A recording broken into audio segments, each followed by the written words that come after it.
좋습니다. 자, 오늘의 이제 그 제목은 이 다문화의 유입에 따른 NGO의 선교 단체의 선교 역할입니다. 이것은 그러니까 우리가 NGO라고 하는 것이 대단히 쓰임새가 많은 그런 기관이죠. 왜냐하면 이것은 우리 NGO를 제가 연구해 보면 사실은 한국에 6.25 사변이 일어나고 그 한국이 어려웠을 때 대부분 우리를 가장 많이 도와주고 역할을 했던 단체들이 NGO 단체들이었습니다. 그건 뭐 누구도 부인할 수 없고, 그래서 제가 어렸을 때부터 참 강냉이 죽을 제가 많이 먹었습니다. 아마 제가 생각할 때는 그때 미국 NGO 단체들이 우리에게 강냉이 죽을 보급을 안 해줬다 하면 아마 조기사 하면은 지금 73살까지 살 수가 없을 만큼 아마 그 건강도 어려웠지 않냐 그런 생각을 저희가 하게 됩니다. 그래서 NGO 단체가 대단히 중요합니다. 그러니까 이것은 NGO 단체는 특별하게 지금 우리가 이제 선교적으로 보더라도 대부분 무슬림권에는 이 뭐 기독교라고 하는 이름, 무슨 선교라고 하는 이름, 교회라고 하는 이름으로 들어갈 수가 없습니다. 왜냐하면 정종이 일체가 돼 있는 동네가 이슬람의 어떤 사회 체계입니다.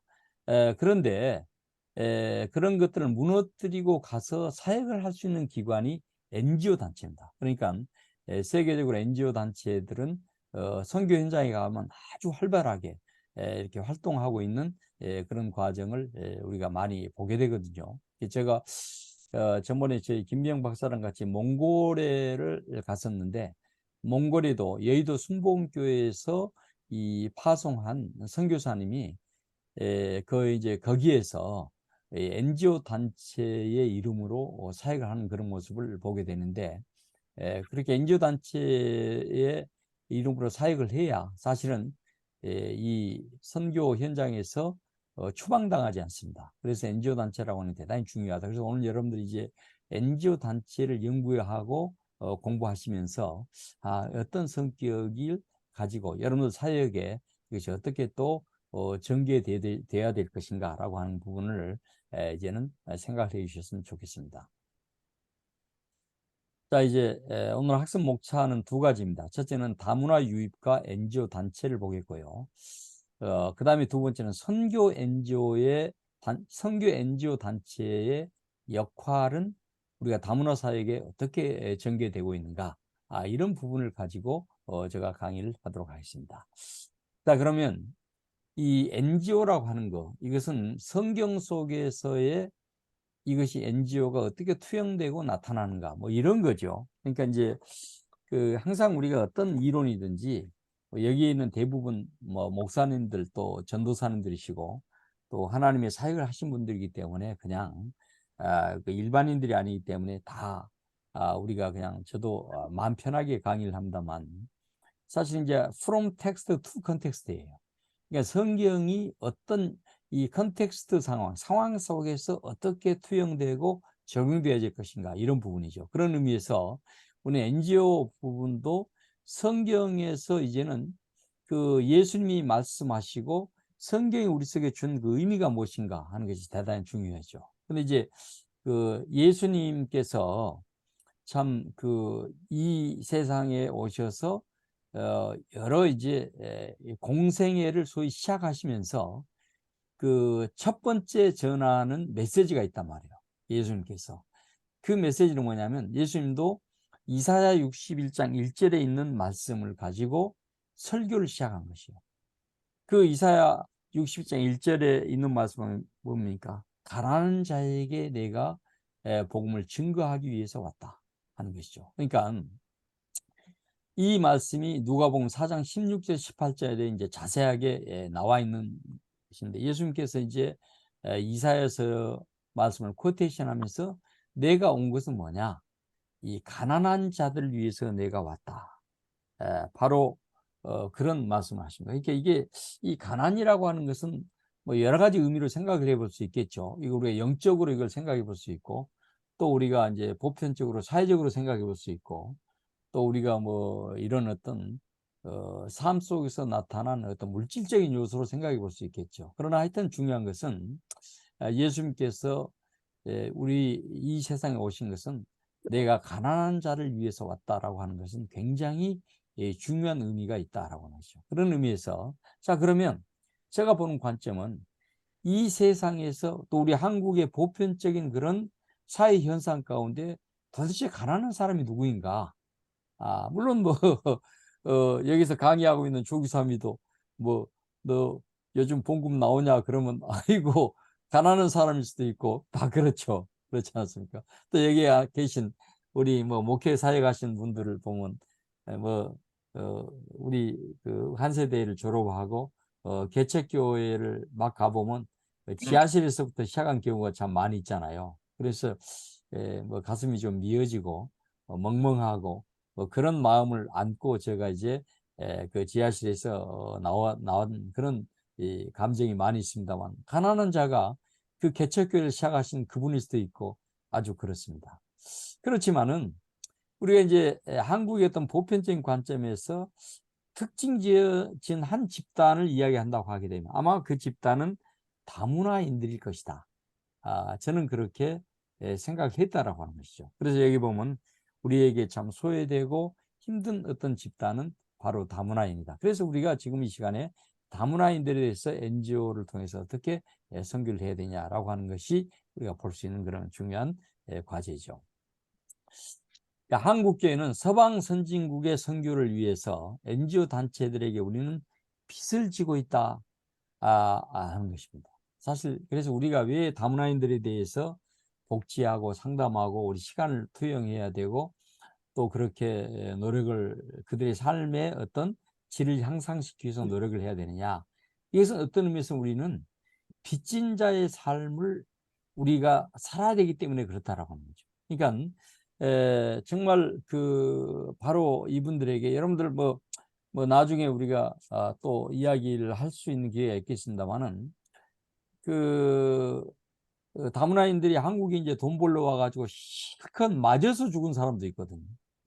정말 그 기업주가 아니면 옆에서 뭐 한국 사람이 두드러 패가지고 얼마 전에는 제가 신문에 보고 깜짝 놀랐는데 청소년들이 그뭐 길에 이렇게 있다가 다문화인 한 사람이 이제는 자전거를 타고 가니까 이 자전거에 내리라 그래가지고 이유도 없이 그 사람을 막 두드러 패가지고 나중에 뭐죠? 결과적으로 이 엄청난 사회적인 문제를 일으키는 것을 보는데 아마 이것은 우리가 빚진 자의 삶의 태도는 아니겠죠. 그렇습니다. 그러나 하나님을 믿고 의지하고 복음이 있다고 생각하는 우리는 적어도 빚진 자의 삶을 우리가 갖고 살아야 된다고 합니다. 왜냐하면 우리가 6.25 동란 때 아까 이야기했습니다만 미국 사람이 갖다 준 강냉이 그 가루가 아니었으면 우리는 어떻게 생존할 줄 몰랐어요. 정말 제가 이 생년월일이 1950년생입니다. 이 가운데 아마 저보다 나이가 많은 분이 별로 많지는 않을 텐데요. 정말 제가 또 시골이 전라남도 고흥군 포도면 송살리였습니다. 정말 뭐 물론 농촌 지역이었지만은 뭐 이 가뭄이 오고 해일이 오고 하다 보니 먹을 것이 없고 그랬을 때 그 미국 사람들이 줬던 강냉이 죽이 아니었으면 아마 우리가 연명하기 참 어려웠다. 이런 모든 것들이 NGO 단체들이 했던 그런 어떤 놀라운 일이었다. 이렇게 우리는 볼 수가 있겠습니다. 그래서 이제 근데 제가 연구를 해봤더니 그 NGO 단체 활동 가운데 기독교라고 하는 이름, 특히 기독교의 그 단체가 47.7%였다라고 하는 것입니다. 제가 이제 이 NGO의 바로 이 글을 제가 뭡니까? 이 학술진흥재단에 제가 이제 뭐죠? 올려서 제가 거의 한 450만 원의 제가 과제비를 받았던 논문이 바로 이 논문이거든요. 그렇기 때문에 제가 철저하게 연구를 했는데 이 연구에 보면 47.7%가 이 단체들, 선교 단체들이 와서 우리 한국 땅을 6.25 사변 이후에 지원했다. 이렇게 볼 수가 있겠습니다. 자, 그런데 다문화 유입이 가진 선교적인 의미는 무엇인가? 이건 첫 시간에 제가 강의를 했습니다만 여러분들 첫 시간에 뭐 대부분 그때는 이 강의를 안 들어오신 분이 많고 그렇기 때문에 제가 또 교재 내용이 있기 때문에 이제 다시 한번 제가 말씀을 드리는데요. 이제 이 구심력적인 요소를 가지고 있다라고 하는 것을 이제 보게 되죠. 왜냐하면 구심력이라고 하는 것은 이제 모여드는 것을 말하는 것이거든요. 모여드는 것을 말한다. 그러니까 한국의 사람들이 저번에도 이야기해서 뭐 때문에 모여드느냐. 뭐 여러 가지 일을 말할 수 있는데 첫 번째가 돈이죠, 돈. 한국이 이제는 1990년대까지는 우리 한국이 노동력의 수출국이었습니다. 그러니까 참 그 뭐죠? 중동이라든지 열사 땅에 그 중동 가가지고 말이 쉽지 그 노동을 견딘다라는 건 쉬운 것이 아니거든요. 제가 그 요르단이라든지 이집트라든지 이런 데를 여행을 해보면서 우리는 학생들과 함께 이 뭐죠? 에어컨 버스에 가는데도 학생들이 막 힘들어해요. 저도 사실 힘들고 말은 못하지만 굉장히 뭐 힘들고 그런데 그 힘든 것이 요즘 한국이 그런 것 같아요. 제가 작년만 해도 우리 집이 상당히 아파트가 높은 층이에요. 산 위에 있어가지고 15층이라서 별로 에어컨을 켠 것이 제가 손에 꼽을 정도예요. 한 일주일 정도 좀 덥다 그래서 에어컨 켰는데 올해는 뭐 거의 8월 달, 뭐 7월 말에서부터 8월 달까지 아주 뭐 그냥 에어컨이 없으면 살 수 없을 정도로 이렇게 했는데 그런 더위를 우리 한국인들, 우리 선진들이 가서 중동에 가서 겪어가 뭐 때문에 그러겠어요? 돈 때문에 그러거든요. 돈 때문에. 또 직업 때문에 그렇습니다. 마찬가지로 다문화인들이 한국에 오는 것은 뭐냐면 바로 직업 때문에 한국에 온 경우가 있고 또 문제는 저번에도 이야기했지만 결혼 이주민들 또 유학생들 이런 부분들 속에서 구심력적으로 모여들고 있다 하는 것입니다. 자, 이제 그래서 구심력이라고 하는 것이 뭐냐? 이게 이제 조금 학술적인 용어를 제가 써놨어요. 이것은 구심력의 방법은 선교 방법은 강력한 자석처럼 열방이 이스라엘 속으로 들어오는 것이다. 예를 들게 되면 솔로몬의 그 시바 여왕이 그 이 솔로몬과의 만남을 통해서 우리가 알 수 있죠. 이제는 솔로몬의 지혜가 온 세상에 알려지는 것이요. 또 그러기 때문에 그런 뭐 여러 가지 정적인 요소도 있었겠습니다만은 이스라엘로 나아오는 거 이것이 중요한 구심력의 요소다라고 하죠. 그래서 이제 우리는 이 선교학적으로 보게 되면 구약 성경을 갖다가 우리는 구심력의 선교라고 말을 하게 됩니다. 그리고 신약 성경은 원심력의 선교다, 뻗어나가는 선교다 하는 것을 말씀드리는데 아마 이 시간에는 선교학 시간이 아니기 때문에 이렇게 그냥 교육만 말씀드리고 제가 넘어가도록 하겠습니다. 자, 그래서 이제 이 다문화 유입이 가진 선교적인 그런 의미는 뭐냐? 계속해서 강의하는데 하나님의 구심의 선교는 자기 백성 이스라엘을 선택하시고 복을 주고 또 뭐요? 이방의 빛으로 활동하도록 직임을 부여하는 데 있다 하는 거죠.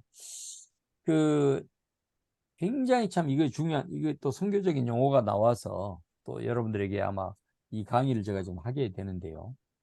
그 구심력의 선교에 있어서 굉장히 중요한 요소가 있습니다. 그게 뭐냐면 하나님이 왜 이스라엘을 선택했냐라고 하는 거죠. 이건 이제 우리 속에 적용하면 왜 하나님께서 한국을 기독교 국가가 되게 하고 한국의 기독교인의 심성 가운데 우리가 어떤 형태로든 선교해야 되겠다라고 하는 그런 마음을 하나님께서 갖게 해주셨을까? 이것을 이제는 이스라엘 민족을 하나님이 선택하신 그 관점에서 살펴볼 필요가 있다. 저는 그렇게 생각을 합니다. 그래서 이제 여기에 써져 있는데 하나님이 왜 이스라엘 선택했느냐? 첫째는 뭐냐면 하나님의 특별 계시를 수령하고 보존해야 할 사명을 이스라엘 민족이 받은 겁니다. 이게 이스라엘 민족이 그냥 선택한 것이 아니에요. 선민이라고 하는 것은 엘렉션, 선택이라고 하는 것은 그냥 너 잘생겼으니까 너 내 선택했다 그런 의미가 아니거든요. 뭔가 선택했다라고 하는 그 속에는 직임을 준 거라. 내가 해야 할 일이 있다라고 하는 거죠. 그 해야 할 첫 번째 일은 뭐냐면 하나님의 말씀을 특별히 계신 말씀을 수령하고 보존해야 할 사명을 가지고 있다. 여러분 이건요 굉장히 중요합니다. 여러분들이 혹시 어디입니까? 이 사해를 가보셨는지 모르겠습니다. 사해 가보면 이런 사해 사본이 발견된 데 이제 박물관에 잘 나와 있습니다. 근데 그 여러분들 그 박물관에 가보면요, 동굴에서 뭐가 발견됐어요. 사해 사본이 발견된 거예요. 엄청난 사건이었어요. 성경이 2000년 전 뭐 이런 성경들 뭐 이런 성경들이 주로 이제 거기서 발견된 성경들이야 다 뭐 구약 성경이잖아요. 근데 그것을 그리고 여러분들이 거기 가서 보게 되면 거기에 있는 그 쿰란파라고 하는 종파가 있는데, 쿰란 이제 동굴 속에서 그 주변에서 이제 하나의 소위 말하면 기독교 공동체를 이제 이루고 살았는데, 그 사람들이 하나님의 말씀을 기록하고 유지하기 위해서 어떤 노력을 했는가? 여러분들 뭐 우리가 성경은 지금 우리가 가지고 있는 성경 그냥 집안에서 뭐 어디 쓰레기통으로 갔다 어디 갔다 해서 이리저리 막 돌아다니고 하지만 이스라엘 사람은 그게 아니죠. 하나님의 말씀을 어떻게 받고 계시를 받고 그걸 보존해야 되는가, 이 엄청난 사명을 이 유대 민족에게 주셨다라고 하는 것입니다. 사실 요즘은 그래서 오히려 하나님의 말씀이 기독교에서는 조금 뭐 별로 이렇게 귀하게 여기지 않고 아는데, 종교 집단이 하나 있어요. 그 종교 집단이 누구냐면 이슬람의 종교 집단입니다. 이슬람의 극단주의가 왜 극단주의가 생겼습니까? 그게 뭐냐면 코란을 갖다가 함부로 처리하지 마라 하는 거예요. 코란을. 그래서 코란을 갖다가 만약에 발로 찼다, 코란을 갖다 주먹으로 때렸다, 그것을 신고되게 되면 그 사람은 신성모독죄로 사형을 받을 수 있습니다. 예를 들면 그만큼 코란을 보존하는 거예요. 그것이 오히려 기독교는 야외 하나님의 그 성경의 중요성을 갖다가 분명하게 이스라엘 속에 주셔서, 사실 이스라엘 사람들은 그것을 수행하기 위해서 엄청나게 대가를 치렀습니다. 그건 우리가 누구도 부인할 수 없는 사실이죠. 그래서 이제 이스라엘 속에 좋고, 두 번째는 구원자가 인류 역사의 흐름 속에서 들어오는 통로를 담당했어요. 그러니까 마태복음 1장을 쭉 읽어보면 예수님의 족보가 나와요. 예수님의 족보가요. 그 족보의 흐름을 통해서 하나의 흐름은 뭐냐면 유대 민족을 통해서 인류의 구원자가 오신다라고 하는, 그걸 하나님께서 커버넌트, 약속으로 우리에게 주신 겁니다. 세 번째는 뭐냐면 이스라엘 니네들은 열방에 나가가지고 하나님의 종과 증인의 사명을 감당해야 된다. 이 말을 다른 말로 우리가 보면 이것은 선교적인 사명을 부여받았다라고 하는 것이죠.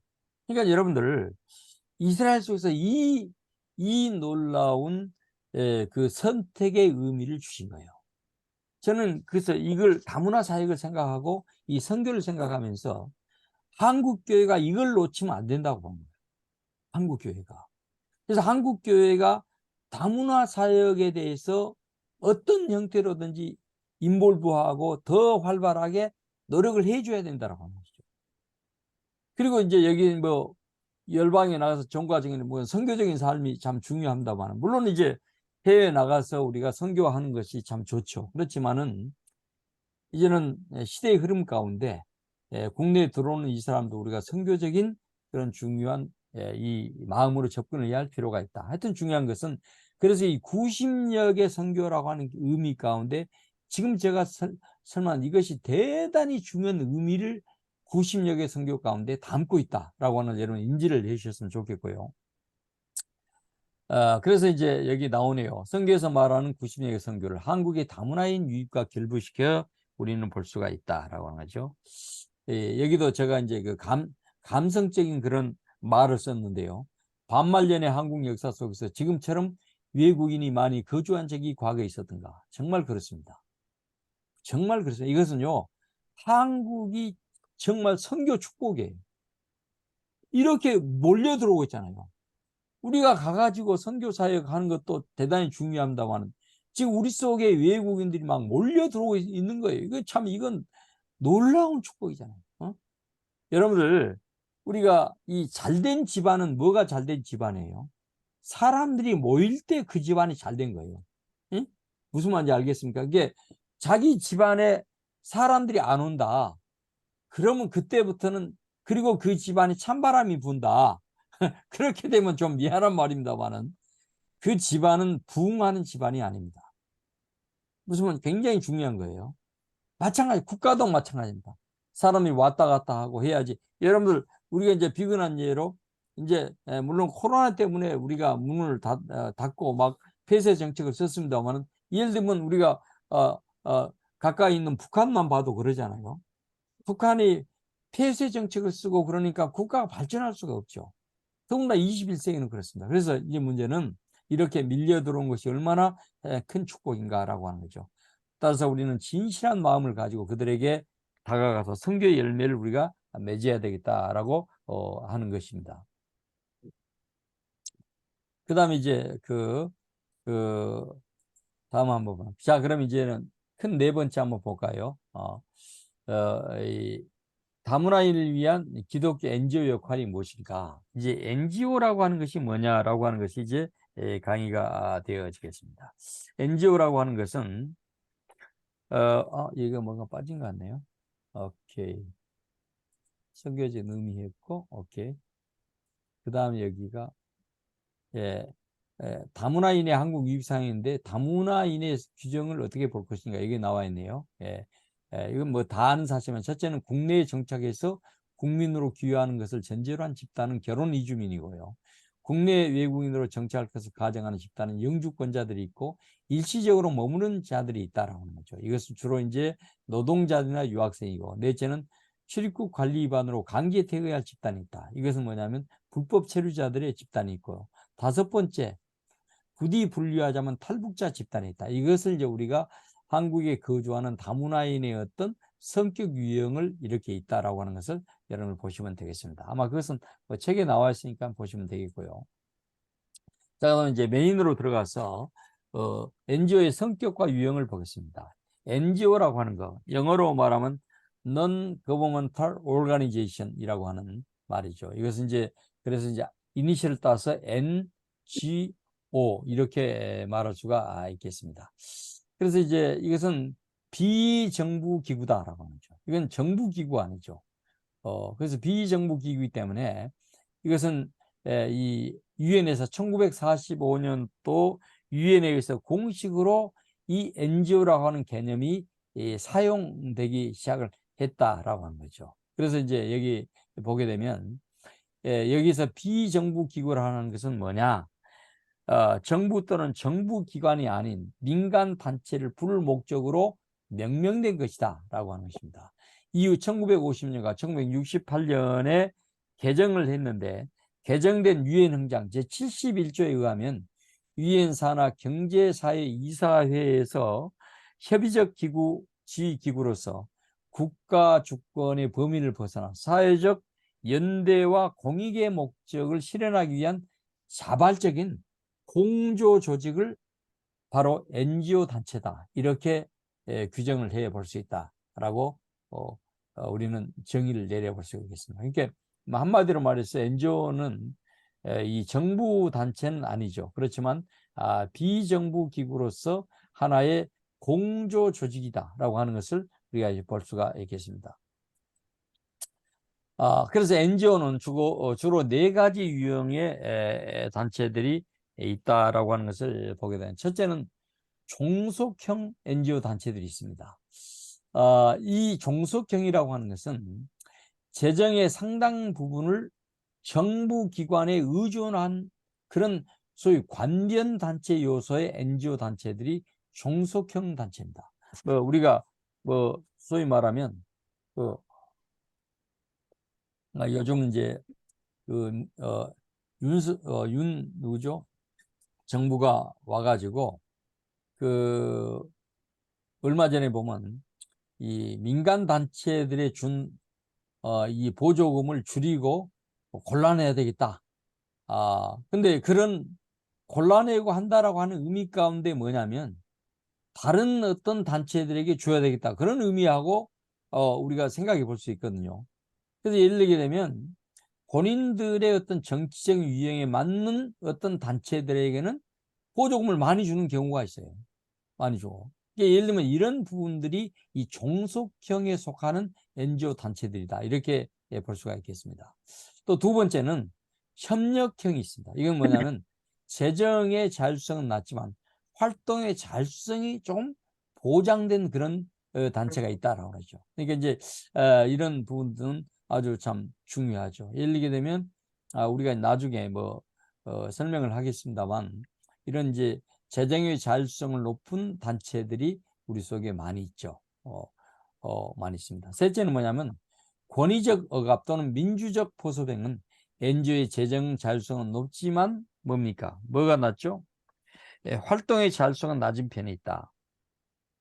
이런 어떤 단체가 있고, 네 번째는 자율성 형태가 있습니다. 이는 NGO가 대부분의 정부의 제한을 받지 않고 이제 NGO 거기 기관이 자기 자금을 갖다가 투자하고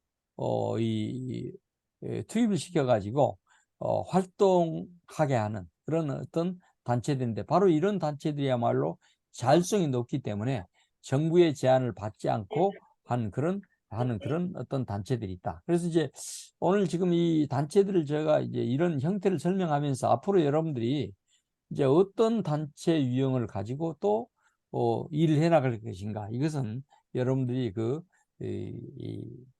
갖는 중요한 어떤 전략과 맞물려서 생각을 해볼 수가 있다. 이렇게 보시면 되겠습니다. 자, 그다음에 이제 그러면 두 번째는 이제 기독교 NGO 단체는 어떤 특성을 가지고 있는가라고 하는 거죠. 이제 이 기독교 NGO의 특성은 뭐냐면, 한국 사회에서 기독교 NGO라고 하는 것은 하나님 나라의 도래를 희망하고 있는 기독교인들이 정부와 기업의 민주화를 비롯하여 정치, 경제, 문화 등 사회 전체 개혁을 뭐죠?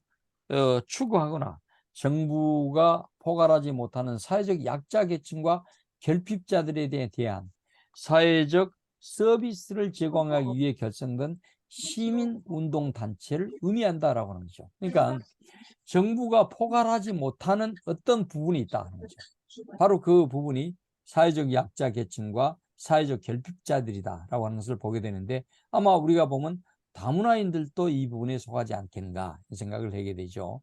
그래서 기독교 NGO의 경우 일반 NGO와는 달리 단체를 결성하고 운영하는 주체가 기독교인들이다. 그렇습니다. 그래서 단체 주체가 하나님 나라의 도래에 대한 신앙적 희망을 자기 활동의 동력으로 삼다는 점에서 일반 NGO와 차별성을 갖게 된다. 이렇게 볼 수가 있겠습니다. 아마 이런 부분들이 이제 우리가 일반 단체와 기독교 단체가 좀 차별성이 있다 이렇게 보고, 아마 대부분의 이제 교회에서 운영하고 있는 것은 기독교 NGO 단체다 이렇게 볼 수가 있겠습니다. 자, 그럼 기독교 NGO의 특징을 보게 되면 기독교 NGO의 지향성, 그게 세 가지 유형으로 볼 수 있다라고 하는 것이죠. 여기 보면 이제 첫 번째는 뭡니까? 첫 번째는 뭐냐면 뭐인데 봅시다. 첫째는 경제적 기독교 NGO가 있다. 첫째로 경제적 NGO 단체가 있는데요. 이는 정부와 기업을 견제하고 정부의 재정 정책 변화를 추구하게 함으로써 사회 전반의 개혁을 실현하는 기독교 단체다라고 하는 것을 볼 수가 있겠습니다. 두 번째는 이제 봉사형 단체가 존재하게 됩니다. 두 번째는 봉사형 단체인데, 이것은 사회적 약자나 결핍자들을 돕는 그런 단체다 하는 것을 보게 됩니다. 이제 주로 이제 우리는 주변의 봉사형 단체들을 우리가 많이 볼 수 있죠. 이 유형은 사회복지에서 비롯된 것으로 사회봉사자를 활용하여 직접 서비스를 전달하거나 정부의 정부의 협조와 공공서비스 자원을 포괄하는 것을 말한다. 정부와 협력해서 서비스를 제공한다는 것입니다. 세 번째는 혼합형 기독교 NGO인데, 이는 사회개혁의 차원과 공공서비스의 차원을 포괄하는 기독교 시민 NGO 운동인데, 이것은 혼합형 NGO를 예를 들게 되면 우리가 YMCA라든지 YWCA와 같은 그런 혼합형이라고 볼 수 있다는 것을 이제 보게 됩니다. 자, 그러면 이제 제가 이제 연구를 하면서 한국의 기독교 NGO에 대한 평가를 해야 하는데, 이거 비평이라고 하는 것은 뭐 크리티컬이에요. 그러니까 뭐 갖다가 그냥 다른 것들을 막 고발하고 막 그런 것이 아니고, 그것을 이것이 어떤 의미가 있는가, 이것을 하나의 학술적으로 한번 정리해 본다, 이런 의미로 보시면 되겠습니다. 한국의 NGO 단체를 봤더니 첫째는 문제는 뭐냐면 그 후원 재정의 투명성의 요소들이 나오더라라고 하는 거죠.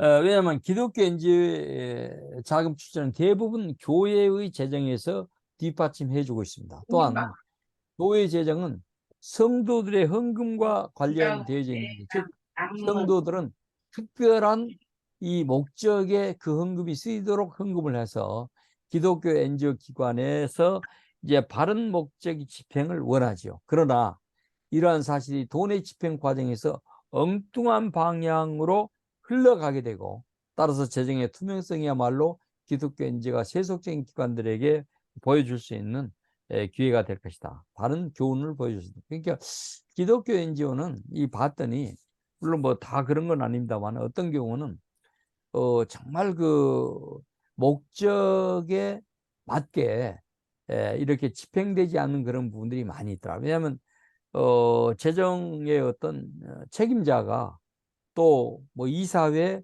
의장이 이걸 갖다가 마음대로 뭐 이 목적이 아니고 뭐 개인의 어떤 용도로 뭐 사용하고, 어떤 개인의 어떤 자기 뭐 땅 사는데, 자기 개인 땅을 사는데 이것을 이 집행을 해버렸다, 이제 이런 부분들에 있어서는 굉장히 목적과는 상관이 없는 그런 부분이 되기 때문에, 이런 부분에 대해서는 우리가 굉장히 이 부정적인 평가를 우리가 내려야 되지 않겠는가 하는 생각을 해지게 됩니다. 이제 두 번째 요인은 이제 기독교 NGO에 봤더니 영세성이에요. 대부분 보면 이제 괜찮던데? 물론 국내 대형 교회들에서 가지고 있는 그런 어떤 것은 그냥 뭐 상관이 없습니다. 그러나 대부분 보면 그 이 뭐 중소교회라든지 또 어려운 교회라든지 이런 교회에서 NGO 단체를 만들고 운영할 때는 영세성이 존재하더라라고 하는 것을 이제 보게 됩니다.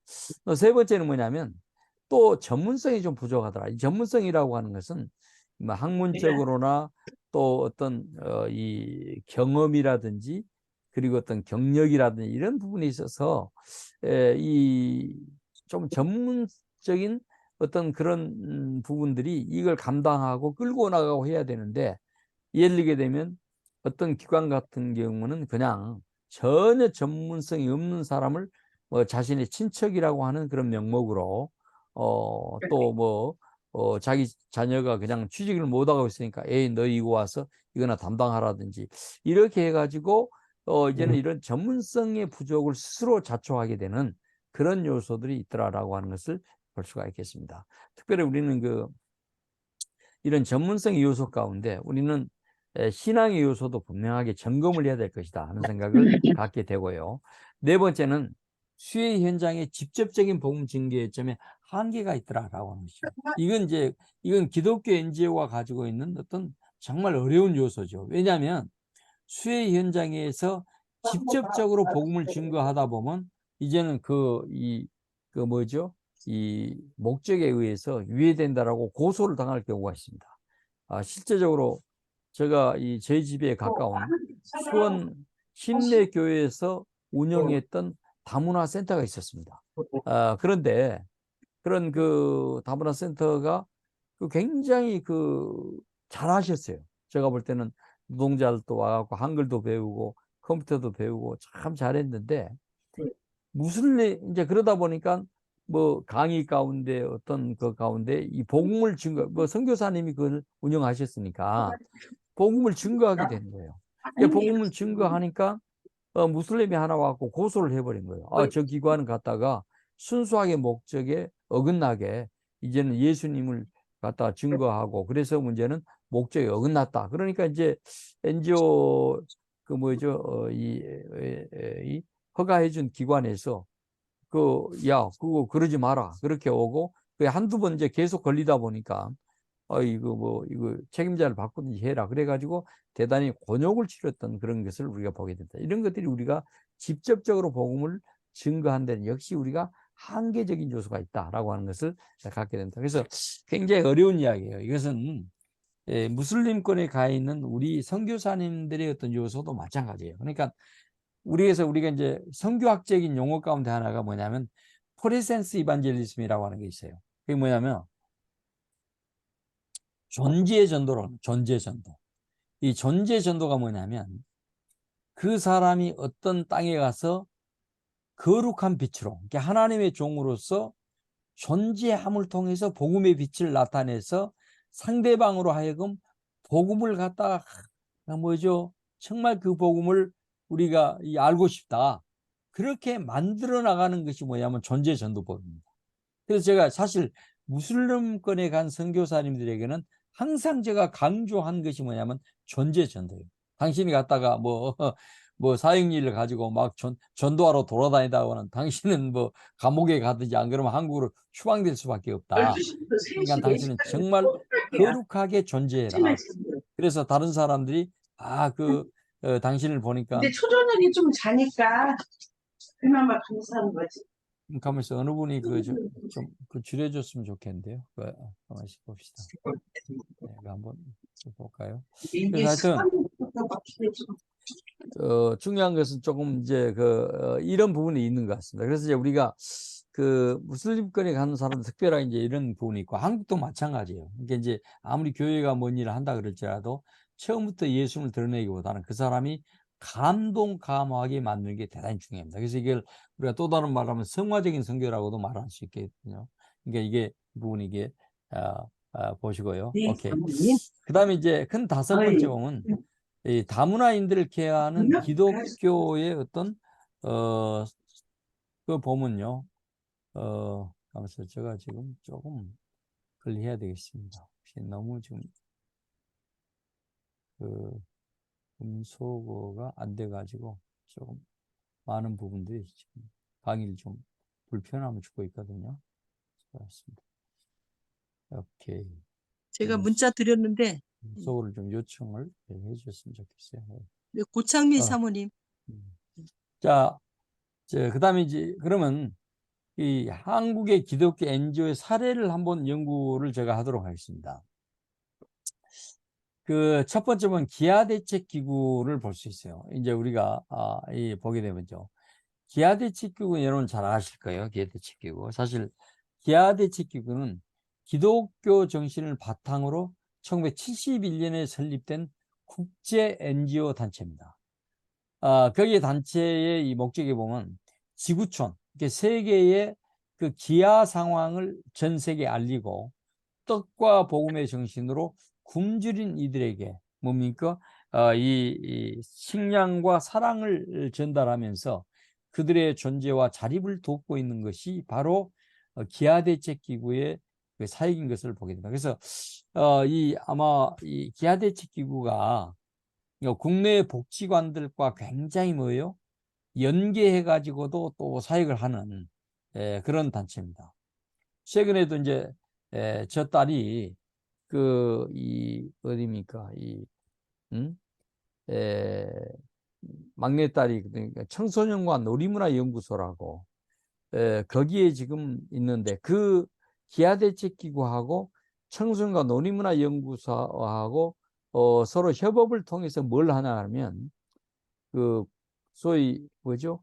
고아원에 있는 이 자녀들 그 자녀들을 이제 케어해주는 그런 프로그램을 우리 딸이 이제 요즘 맡고 있는데 그 굉장히 힘든 것 같아요.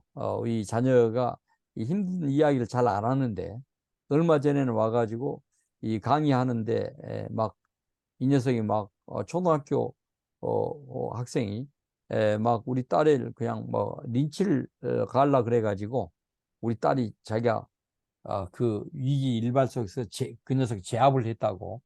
그러면서 이 녀석이 나중에 나와가지고 아빠 나 죽고 싶어. 그래가지고 사진을 봤더니 이 녀석도 울고 같이 한 스텝도 울고 막 그래서 눈물바다가 돼가지고 그 사진을 한번 나한테 보냈던 적이 있어요. 그래서 내가 그 사진을 보면서 우리 가족들이 그 단톡방에서 우리 두 번째 딸이 야 너는 아주 속상해서 울고 있는 사진이지만 내가 볼 때는 지금 웃음이 나와가지고 아주 저 혼났다 그래가지고 다 웃어버렸던 적이 있습니다만은 그런 그 어려움 사역을 하고 있는 기구가 그런 사역을 하고 있죠. 근데 이제 저는 기아대책기구에 대해서 굉장히 제가 깊게 알게 된 것은 그 기아대책기구를 아주 실제적으로 일했던 분이 정정섭 장로, 지금 저 소천하셨습니다. 그분이 사실 이 한국경제인연합회에서 총무이사를 하신 분이고 아주 이 복음에 분명하신 분입니다. 그분이 제가 이 필리핀에서 돌아왔을 때 저한테 와가지고 정정섭 장로님이 저를 보고 국제국장을 좀 맡아달라고 기아대책기구에 그런 이야기를 했어요. 왜냐하면 CC에서 저랑 같이 일을 했거든요.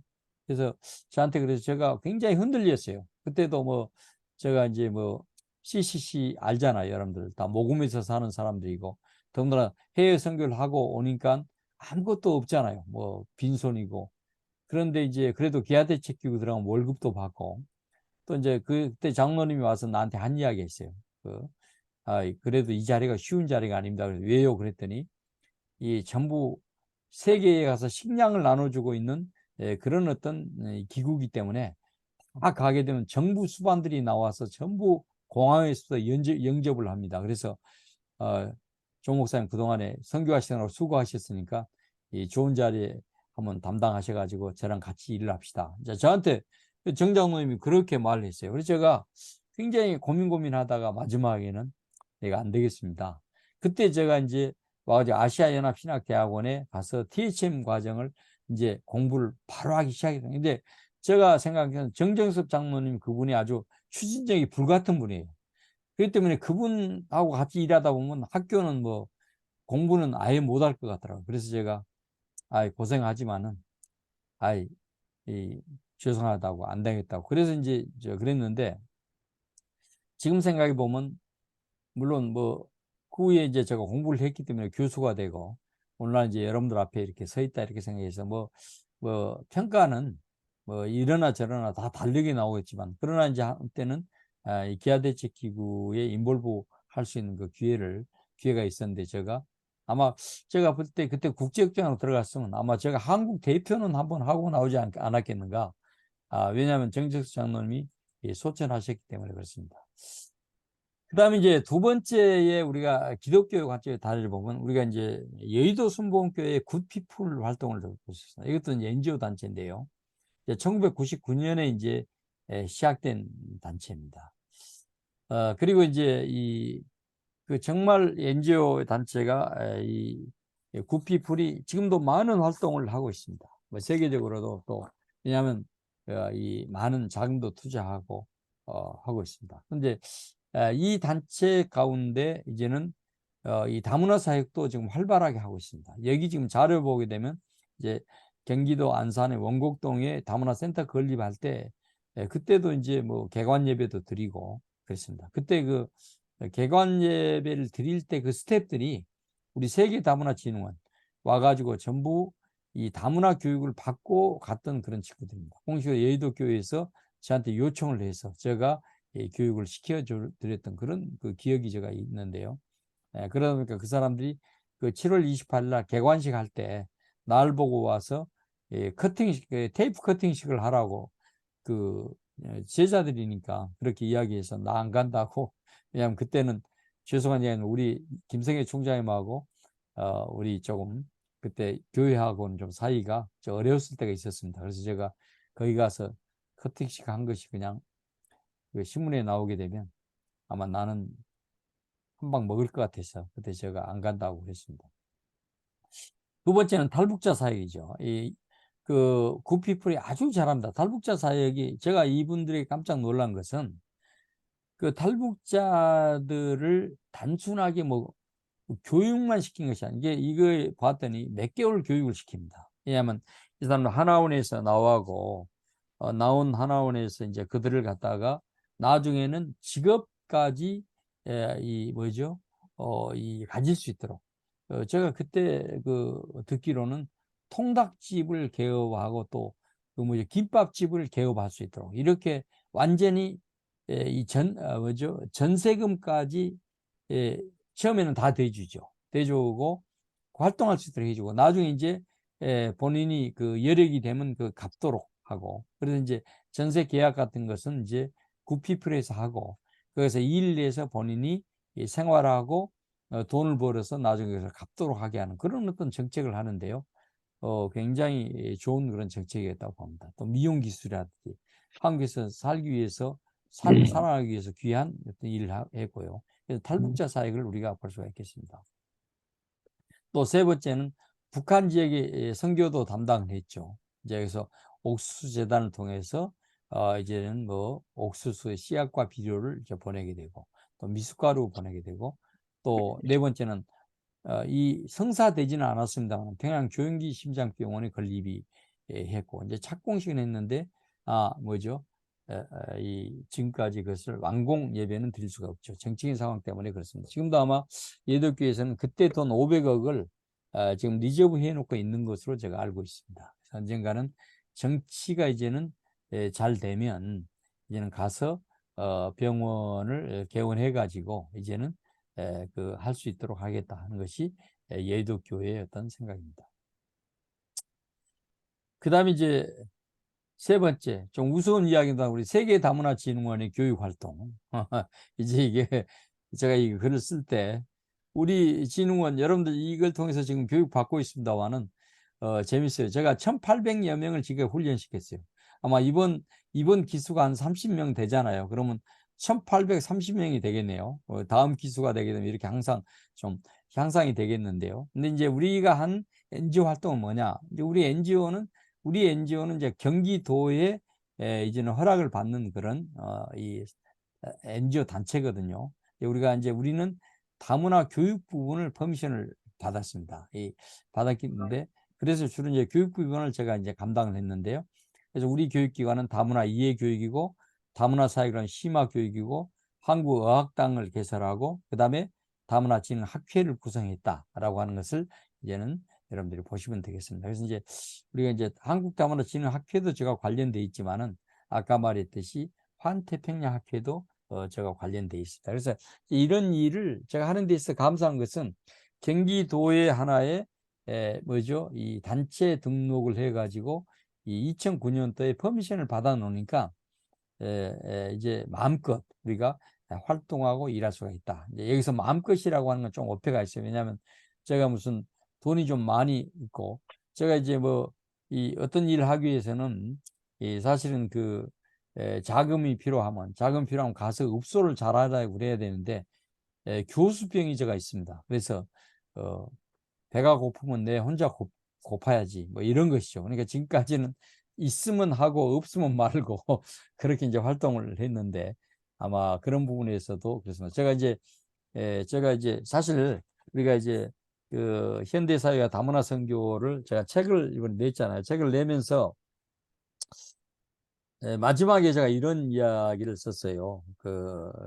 이 책 왜 냈느냐 라고 하는 것을. 제가 이런 이야기를 솔직히 했어요. 왜냐하면 이 책을 통해서 기도 제목은 선교사님들 돕는 기금이 형성되었으면 한다. 저는 제자를 포함한 많은 선교사님들과 국내외의 선교 사역을 나눌 때 그분들을 효과적으로 돕지 못하는 제 호주머니 때문에 안타까움을 느낄 때가 한두 번이 아니었다. 만약 이 책을 통해서 이윤이 발생된다면 모두를 선교 사역을 위해 드리고 싶은 마음이다. 이 책을 간직한 모든 분들이 저와 같은 마음이 되기를 기도합니다. 이것을 제가 서문에 썼거든요. 그래서 이제 저는 이 서문도 이렇게 쓰고 이 책을 이제는 보신 분들이 마음의 감동을 좀 받겠지 했는데 아직까지 재판이 아직까지 나가지 않아서 지금 그것을 이룰 수가 없어서 제가 지금 기도 중에 있습니다. 여러분들 다른 이야기입니다만은 하여튼 그래서 이번에 교육 프로그램도 여러분 좀 소개해 주셔가지고 부지런히 와서 제가 활발하게 일할 수 있도록 해 주셨으면 참 좋겠습니다. 자, 그 다음에 이제 마지막 세션으로 봅시다. 다문화인들을 위한 기독교 NGO의 선교적인 전략을 어떻게 가져가야 될까요? 첫째는 복지를 통한 존재 선교 활동을 해보자라고 하는 것입니다. 이것은 아까 말했듯이 이 존재 전도라고 하는 건 잠깐 소개했죠. 우리가 존재함을 통해서, 그러니까 교회가 거룩한 집단으로 존재하고 교회라고 하는 것, 또 NGO 단체라 그 집단이 뭡니까? 저 집단에 가면 내 마음을 열어놓을 수가 있어. 저 집단에 가게 되면 나의 어려운 현상을 해결할 수가 있어 하는 그런 마음으로 충만되도록 이 존재 선교의 활용을 복지를 통해서 해보자라고 하는 거죠. 그래서 여기서 물론 이제 이 다문화 선교 복지를 제가 볼 때는 우리 지금 강의 받으신 가운데 가장 잘하신 분이 우리 문용선 박사님으로 제가 생각을 하고, 제가 그 기관을 방문하면서 굉장히 마음의 감동을 많이 받고 제가 돌아오고, 또 제가 이렇게 액티브하게 활동하지 못한 부끄러움도 경험하고 제가 왔습니다만, 이 복지라고 하는 것이 볼 때 우리가 너무 어려운 것이 아니다라고 하는 거예요. 쉽게 말하면 저희가 이제 제가 가는 것은 그분들이 우리가 돈도 없고 뭣도 없고 사실은 없을 수밖에 없어요. 그렇습니다. 뭐 교회가 무슨 수로 여러분들 분명한 것은요. 가난은 나라님도 이것은 해결하지 못한다. 이것이 고사성어예요. 정말 정부가 뭐 한다 없습니다. 그러나 우리가 줄 수 있는 것이 있어요. 우리가 줄 수 있는 거, 사랑의 마음도 줄 수 있고요. 우리가 시간도 줄 수 있는 거예요. 또 우리가 그들의 현상을 정말 그래서 그런 어떤 거, 예를 들면 우리가 그들이 한국 사회에 와서 대단히 힘들거든요. 어떻게 살지도 모르고 우체국에 가서 편지 붙일지도 모르고, 또 아프면 어디 병원에 가는데 어느 병원 가야 될지도 모르고, 또 문제는 뭡니까? 뭐 은행을 어떻게 개설해야 할지도 모르고, 또 한번 두드러 맞으면 경찰서 갈 줄도 모르고, 그런 어떤 부분이 있어서 삶의 길잡이가 되어주는 것이 나는 복지다, 이렇게 생각합니다. 그래서 우리가 이 부분을 우리가 많이 양성을 해야 돼요. 그러니까 저는 이번 강의를 통해서 그렇습니다만은, 우리가 다문화 사역을 한 복지 봉사자들, 이 소위 말해서 다문화 지도자들을 많이 양성을 해야 되겠다는 생각을 갖고 있는 거예요. 이 강의 들으면 좀 달라지잖아요. 두 번째는 뭐냐면 교육과 제자화를 통해서 그들의 세계관을 해체시키자는 것입니다. 그래서 이제 성경에 보면 가르쳐 지키게 하라. 마태복음 28장에 있는 말씀이죠. 이거 굉장히 중요해요. 우리가 그들을 교육해야 돼요. 때로는 우리가 한국 교육도 해야 되고요. 한국 문화도 교육해야 되고, 그리고 때로는 우리가 그들의 문화도 우리가 수용성 있게 받아들여야 돼요.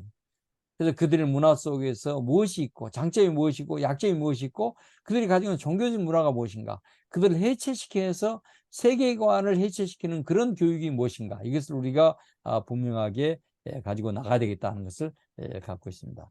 세 번째는 이제는 역선교 대처도 우리가 전략을 우리가 가져야 되겠다라고 하는 것입니다. 왜냐하면 그들의 이슬람이 한국에 들어와서 대단히 아주 활발하게 합니다.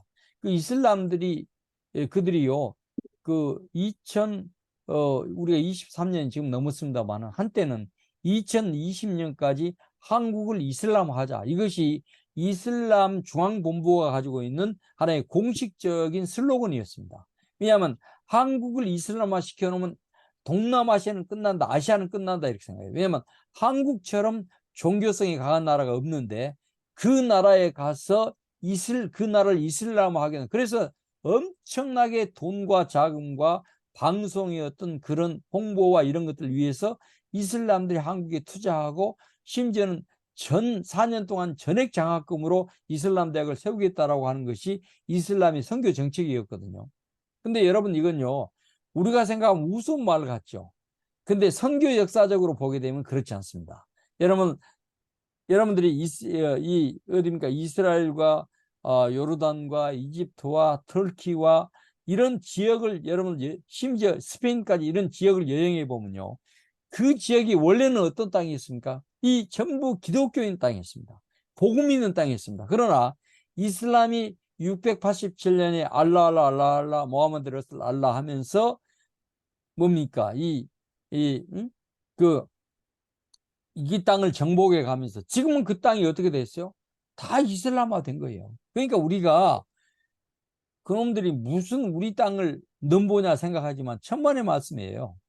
이미 우리는 기독교는 이슬람에게 먹힌 그런 전력이 있습니다. 그렇기 때문에 우리가 지금 한국도 지금 이제 그들의 역선교 대책을, 다문화인들이라고 오는 그들에게 어떻게 역선교 대책을 우리가 가져가 나갈 것인가, 이것이 제가 여러분들에게 이 강조한 강의 내용이다라고 하는 것을 여러분 보시면 되겠습니다.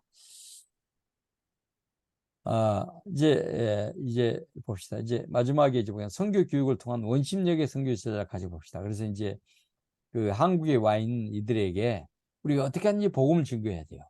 뭐 이 사람들이 유학생이 됐든지 또 뭡니까 결혼 이주민이 됐든지 또 뭡니까 또 뭐 돈 벌러 온 사람들이 되든지 이들에게 어떻게 복음 증거하고 그들을 제자화해야 돼요.